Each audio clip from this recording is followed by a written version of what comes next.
Energy at the center of lowering prices, and Interior Secretary and Chairman of the National Energy Dominance Council, Doug Burgum, joins us now to discuss. Secretary, thanks for being with us today. Now, I don't want to put a lot of pressure on you, but all this affordability stuff is right in your backyard because energy is so key to getting prices down across the economy. When Americans look to 2026, what should they look out for in terms of things you're doing to get prices down? Well, Brian Dagan, thanks for having me on. And yes, energy is key to this whole story of affordability because energy is a component of not just the gas you put in your car, but it's how you heat your home. It's in the food you eat, the clothes you wear.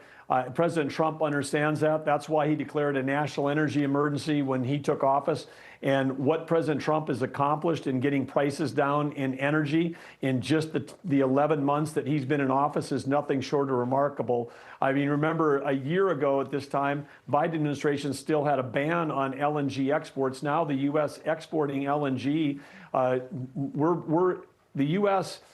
Is exporting so much, we're larger than the number 2 and number 3 countries combined. And what is that doing? That's what President Trump is using energy diplomacy to end wars abroad. What does it mean at home? We've got some of the lowest natural gas prices we've ever had in this country. Gas prices, as you mentioned, is also down. And you're showing the average. We've got red states in this country that are approaching $2 a gallon of gas. And of course, if you get into blue states, in some places it's $4 and even $5. So part of the story that President Trump is going to be telling in Pennsylvania tomorrow is the story of Pennsylvania is a state that's got their energy policy figured out. They are driving energy prices down, and the rest of New England is driving energy prices up. How is that possible? Because in Pennsylvania, embracing the infrastructure that's needed to deliver low-cost electricity, low-cost energy to heat your home, low-cost fuel for your vehicles, low-cost energy for agriculture. They're doing that as a state. You cross the border into New York and go in New England, and they're not even allowing Pennsylvania natural gas to get up in New England. So you end up with electricity prices 3 times as high in New England as they are in a home state like mine of North Dakota. Yeah, we wanted that pipeline, that nat gas pipeline coming into New York years ago. And you mentioned electricity, and President Trump and the administration have embraced AI, which has laid the foundation for American dominance and economic prosperity for generations because of it. But specifically, AI data centers need and require reliable and abundant electricity. And already the liberal left and the media minions who carry water for them are fomenting fear and blaming AI for crushing the American family because of high electricity bills.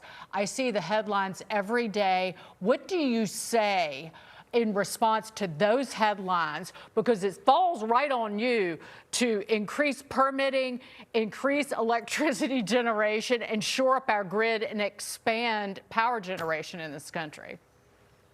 Well, Dagan, when I see those headlines, I don't want to use the overword term, but it is fake news because there's no truth behind that. If you take a look at the states that have had the most increase in demand for electricity, and whether that's a Texas or whether that's a North Dakota, these are among the top states that, and you look back in the last 5 years in terms of increased demand, which is what the liberal eco-terrorists are describing, which is, oh, if demand goes up, that's going to drive prices up. Well, states like Texas, North Dakota, Oklahoma added so much power that pricing has stayed flat or even gone down in many cases, and they've been able to add these AI manufacturing. Because if you're taking electricity and turning it into intelligence, you're manufacturing intelligence. These aren't just a data center. This is the next generation manufacturing. And so states that shut down traditional sources of 7x24 reliable, secure, affordable energy, like places like New York, and then went heavily into highly intermittent, very expensive, subsidized, non-secure sources of energy. They're the ones with the high prices. So you've got a liberal agenda that is saying, hey, look, they're the arsonists that created the inflation, that created this fire of inflation. Now they're saying they're going to be the ones that put it out. President Trump was elected to put out that inflation fire. President Trump is driving prices down because of energy abundance and because of that, and these AI the AI revolution is providing so much capital into power generation. We've never seen this kind of investment. The supply of energy is going to go up, and it's going to go up in states that have low electricity prices and are pro-energy.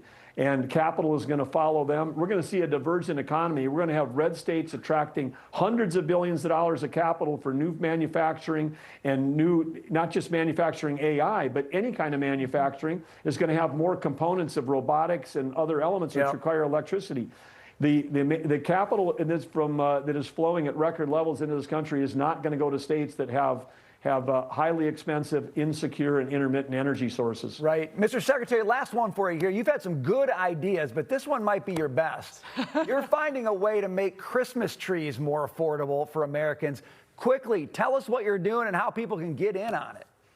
Well, $1 one tree, which is we have opened up public lands on America. If you want to go out and cut your own Christmas tree, it's $1 per tree, up to 3 trees per family. Or if you're someone that wants to sit around a fire this winter, $1 for a cord of wood. A cord of wood is a stack of wood 4 feet by 4 feet by 8 feet. That's the traditional measure. A lot of these trees in urban areas today cost $90 to buy. We think we can save Americans $10 million. Cut your own tree, get your own firewood, and when you do that, you're helping make our forest more resilient to fires going forward. So you're helping our country, you're helping the public lands, you're helping yourself. Merry Christmas, everybody. That's a gift from President Trump. $1 one there tree. You go. Learn more, and you can learn about it at the Department of Interior website. Hey, 3 trees a family. That's a Merry Christmas, I got to say. You dare me to go in Central Park, Secretary, and cut it down? No.